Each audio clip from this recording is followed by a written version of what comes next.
আজকে আমি বানাবো ফ্রাইড রাইস। তো এখানে নিয়েছি বিন, গাজর, মটরশুঁটি আর একটা ক্যাপসিকাম।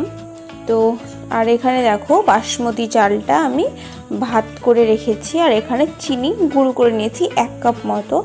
তো তেল, সাদা তেল দিয়ে দিয়েছি। এবার আমি একটা একটা করে সব ভেজে নেব। তো আমি প্রথমে ক্যাপসিকামটা আগে ভেজে নেব লাল লাল করে।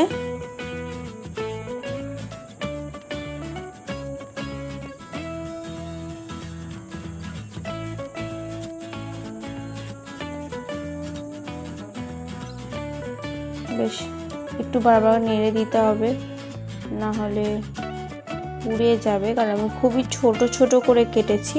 তোমরা চাইলে লম্বা লম্বি করেও কাটতে পারো, মানে বড় বড় করে।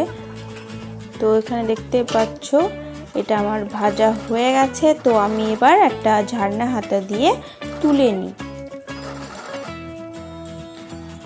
গ্যাসটা আমি কমিয়ে দিয়েছি, না হলে তুলতে তুলতে পুড়ে যেতে পারে, সেই জন্য ক্যাপসিকামগুলো তুলে নিয়েছি। তো এবার আমি গাজরটা ভেজে নেব।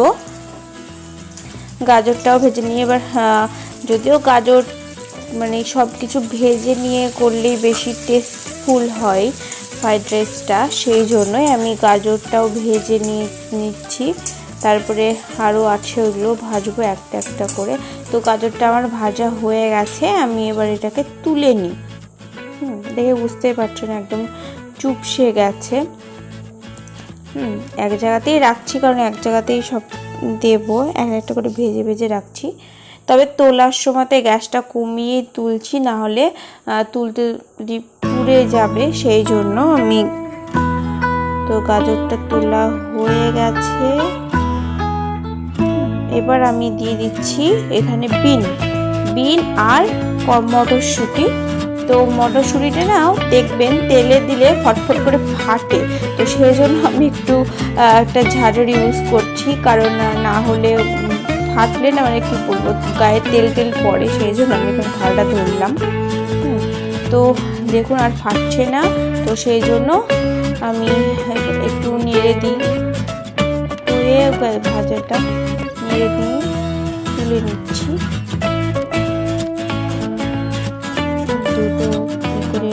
তাহলে তোলা যাচ্ছে না, গড়ে গড়ে যাচ্ছে, সেই জন্য আমি ঝারনা হাতাটা খুন্তি দিয়ে তুলছি। তো এবার আমি দিয়ে দিচ্ছি কড়াতে ঘি দিয়ে দিলাম, দেখতে পাচ্ছেন। তো ঘিটা গরম হোক, তারপরে ঘিয়ের মধ্যে আমি দেব তেজপাতা, দারচিনি, লবঙ্গ, গোলমরিচ, এলাচ সব কিছু দেব। তো চলো এবার দিয়ে দিই, যেহেতু ঘিটা গরম হয়ে গেছে সেই জন্য দিয়ে দিলাম সব কিছু। এগুলো মানে বেশ সেন্ট, মানে ফ্লেভারটা খুব ভালো হয়, সেই জন্যই দেওয়া। তো এবার এর মধ্যে আমি দিয়ে দিলাম কাজু আর কিশমিশটা, যাতে মানে ঘিয়ের মধ্যে দিয়ে একটু নেড়ে আমি যেগুলো ভেজে রেখেছিলাম, গাজর, ক্যাপসিকাম, বিন, মটরশুঁটি, সেইগুলো দিয়ে দিলাম। এবার ঘিয়ের সাথে ভালো করে একটু নেড়ে নিই, নাহলে ঘিয়ের যেটা একটা গন্ধ, একটা স্বাদ, সেটা আসবে না, সেই জন্যই। তো এবার আমি দিয়ে দিচ্ছি ভাতটা, এটা করে রেখেছিলাম আগে থেকে। তো অল্প অল্প ঝুরঝুরি করে দিচ্ছি আর নাড়বো। আর খুন্তি দিয়ে নাড়লে কি হয়, ভাতগুলো ভেঙে যেতে পারে, তো খেতেও মানে তেমন মানে দেখতে ভালো লাগবে না, সেই জন্য। তো এবার আমি ভাতটা ঝুরঝুর করে দিয়ে দিলাম। এখানে আমি 1 কিলো মতো চাল নিয়েছিলাম।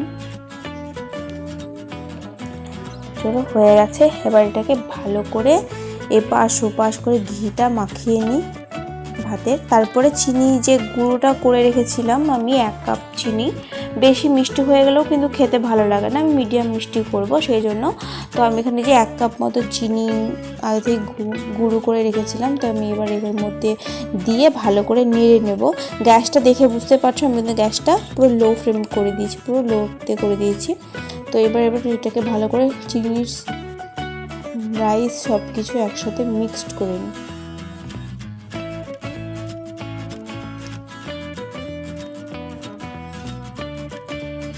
তো আমার হয়ে গেছে।